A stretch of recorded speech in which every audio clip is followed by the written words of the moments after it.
A aula do segundo módulo de Língua Inglesa e Atualidades, continuando no tópico de compreensão da leitura em inglês. Nós já vimos algumas técnicas de leitura, inclusive esse slide está na aula anterior também, e hoje nós vamos ver mais algumas aqui. Vamos falar especificamente de repetição de palavras. Quando a gente tem um texto e o mesmo termo ele aparece várias vezes, isso quer dizer que aquele termo é importante. Um autor não ia se dar o trabalho de ficar pondo várias vezes o mesmo termo se não fosse importante. E aí o que é importante a gente perceber aqui? Que para evitar que o texto fique chato e toda hora apareça esse mesmo termo exatamente igual, uma coisa que os autores usam muito é usar os sinônimos. Então, cuidado, né? Que se a gente tem um texto que tem várias vezes a mesma ideia, dá para a gente perceber pelo sinônimo que aquela ideia é importante.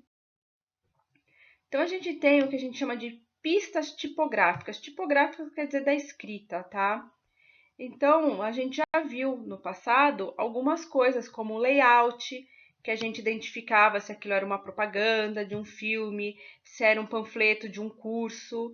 E aí, se a gente prestar atenção em algumas coisas, né? Data, por exemplo, quando tinha filme, a gente viu um slide que mostrava a data de início, tinha a duração do filme, alguns outros tipos de texto que tem tabela, tem gráfico. Isso dá uma pista para a gente do que é aquele texto.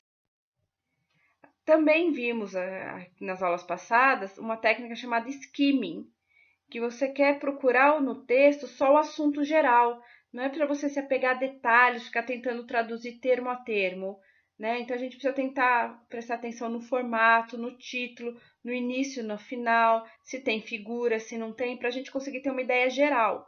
Nós praticamos isso quando a gente viu o formalismo da escrita, vendo só o início e o final das cartas. Num exercício que eu deixei também para vocês, que tinha uma pirâmide alimentar.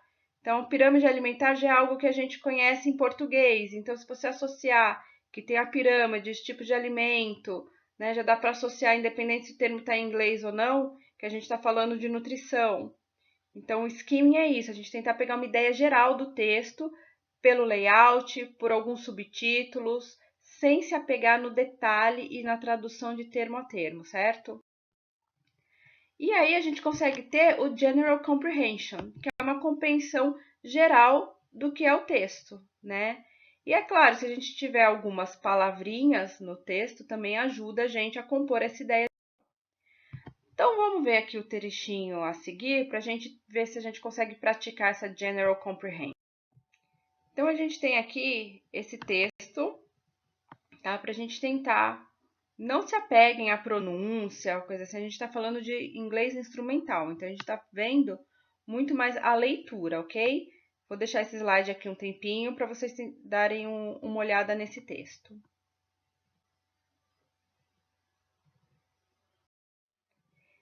Primeira coisa que a gente já sabe fazer, identificar cognatos. Então, a palavra distance, que é educação, distance, que é distância, education, que é educação, então estamos falando de educação à distância. Students, que é tanto aluno quanto estudantes. Separated, separado. Physical distance, distância física. Technology, voice, vídeo, todas essas palavras que eu listei aqui são cognatos. Então, se a gente conseguir identificar esses cognatos, dá para ter uma boa ideia, uma general comprehension, do que é o geralzão desse texto, ok? Então, pelos cognatos, mais essa técnica rápida de leitura que é o skimming, a gente consegue inferir, né, que a gente viu isso na aula passada, deduzir, que o texto está tratando de educação à distância e de ferramentas tecnológicas de áudio e de vídeo para ajudar na instrução, ok?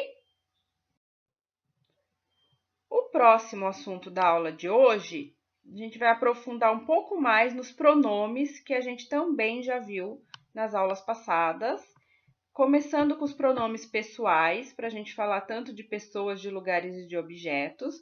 E vamos rever aqui duas classificações. Os pronomes pessoais, que são subject pronouns, que é quando a gente está tratando do sujeito da frase. Então, por exemplo, he is a teacher. He, que é ele, é um professor. Então, quem está executando a ação de ser um professor? O he. Então, he é um pronome que nessa frase é sujeito. Então, sempre lembrando, quem executa a ação é o sujeito. Então, quem executa a ação, eu tenho que usar um pronome subject pronoun, ok? Dessa coluninha aqui da esquerda. Nós vimos já isso no começo da aula, do semestre, e aqui tem todas as traduções, se ainda tiver restado alguma dúvida, ok? A gente também viu que existem os object pronouns. Então, sempre alguém faz uma ação e tem alguém que recebe essa ação. Então, o Marco loves alguém. Então, o Marcos ama alguém, né? No caso aqui, uma mulher. O Marcos a ama. O Marcos está executando a ação e o ela da frase, esse her, é a pessoa que está recebendo a ação. Então, o her é o pronome que ele é tido aqui como object pronoun. Então, a pessoa, a ela no caso, que recebe a ação de ser amada pelo Marcos, é substituído pelo her, que está aqui na coluninha da esquerda do object pronouns. Até aqui, gente, é revisão. Nós vimos isso nas aulas passadas, ok? Eu não estou pondo nada de novo para confundir a cabeça de vocês, não. Então, agora o que vem da parte nova é que a gente vai ver os pronomes possessivos.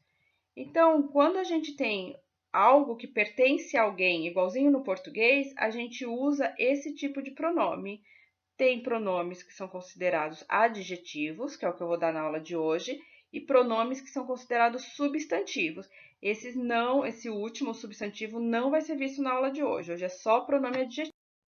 Né? A eles que estão ali num grupo, eu vou falar que é o livro deles. Então, eu vou falar their book. Então, o que a gente precisa ver?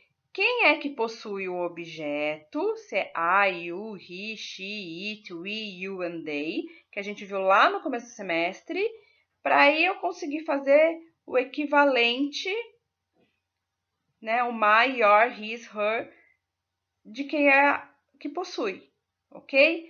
Não é preciso se preocupar com o que a pessoa possui. Presta atenção só em quem é o dono da coisa.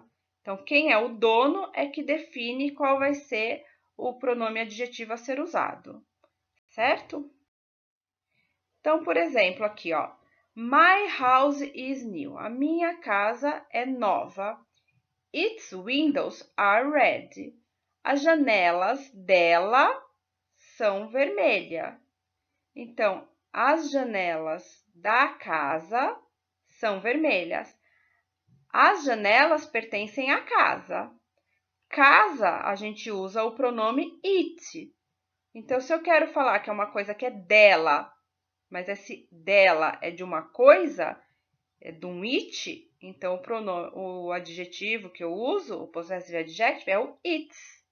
A gente pode voltar lá na tabela anterior para consultar. Se eu vou falar aqui, ó, eu tenho um carro na linha de baixo, né? I have a car. My car is red. Eu tenho um carro, meu carro é vermelho.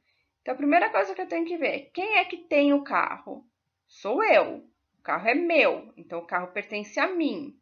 Se ele pertence a mim, o pronome pessoal significa o I, né? Que sou eu que tenho o carro. Então, o adjetivo, o possessive adjective correspondente é o my, ok? Então, eu deixei aqui 3 frases para vocês fazerem essa mesma coisa. Então, essa é a professora de português. O nome dela é Maria. Então, você pega esse dela e me diz qual o possessive adjective que corresponde. Então, a gente volta lá na tabela e vê quem possui o nome. Ah, quem possui é ele, ela ou é uma coisa. Qual que é o adjective correspondente? Então, não deixe de consultar a tabela do slide 17 para vocês conseguirem responder essas 3 perguntinhas, ok? Eu deixei direto para vocês responderem no Moodle, sem precisar anexar nem nada, para ver se facilita um pouco, porque alguns alunos estão usando pelo celular, tá? Aí, durante o chat, vocês me falam se ficou melhor ou não.